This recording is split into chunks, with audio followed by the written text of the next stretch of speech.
Friends, నేను ఇప్పుడు మంచి టాపిక్తో మీ ముందుకు వచ్చాను. ఈ టాపిక్ ఏంటంటే పిల్లలు అనమాట. సో పిల్లల గురించి అనమాట ఈ టాపిక్. మనం డైలీ మార్నింగ్ లేవగానే మన పిల్లల గురించి కొన్ని పాయింట్స్ మనం డిస్కషన్ చేయాలి, కంపల్సరీగా చేయాలి. సో ఇలా చేస్తూ ఉంటే మనం వాళ్ళలో మంచి గ్రోత్ చూస్తాం అనమాట. అండ్ దీంట్లో ఫస్ట్ పాయింట్ ఏంటంటే హెల్త్. సో వాళ్ళ ఆరోగ్యం గురించి మనం డైలీ వాకప్ చేయాలి. వాళ్ళకి ఏదైనా సమస్య ఉందో అని మనం గుర్తించాలి. సో ఇలా గుర్తించడం వల్ల తద్వారా వాళ్ళకి మనం చికిత్స అందించవచ్చు.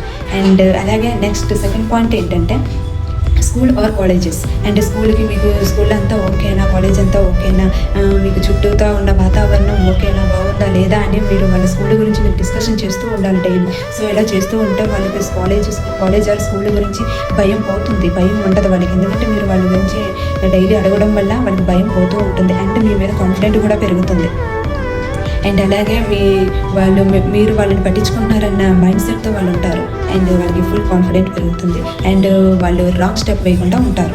అండ్ అలాగే థర్డ్ పాయింట్ ఏంటంటే మార్నింగ్ లేవగానే వాళ్ళ ఉన్న ఎమోషన్స్ని మీరు కనుక్కోవాలన్నమాట. మీకు ఏదైనా ఎమోషనల్గా మీరు ఫీల్ అవుతున్నారా, మీ మనసు అంతా ప్రశాంతంగా ఉందా, మీకు ఏమైనా ఇబ్బందిగా ఉందా, మీరు అలా కనుక్కోవడం వల్ల వాళ్ళలో ఉన్న ఒత్తిడిని మీరు ఆందోళన వంటి సమస్యలు మీకు పరిష్కరించవచ్చు. అండ్ అలాగే అలా అడగడం వల్ల వాళ్ళు చాలా హ్యాపీగా ఫీల్ అవుతారు. ఎందుకంటే ఇలా అడిగినప్పుడే వాళ్ళు ఉన్న ఏదైనా ఎమోషనల్గా ఫీల్ అవుతూ ఉన్నా ఆ ఎమోషన్ వాళ్ళు మర్చిపోతారు.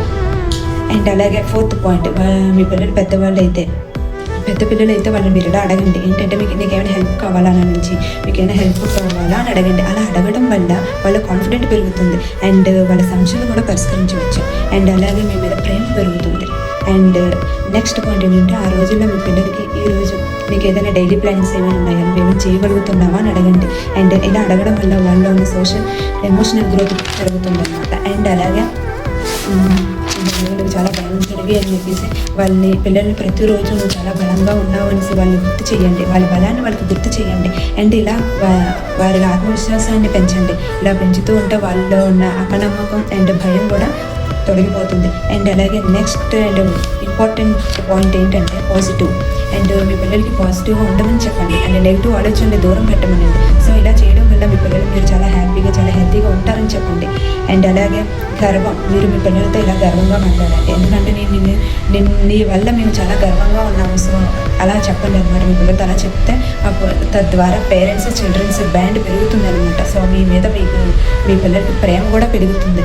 సో ఈ వీడియో మీకు నచ్చింది అనుకుంటే నన్ను లైక్ చేసి సబ్స్క్రైబ్ చేసి కామెంట్ కూడా చేయండి. ఈ పాయింట్స్ అన్నీ మీకు నచ్చాయి అనుకుంటున్నాను.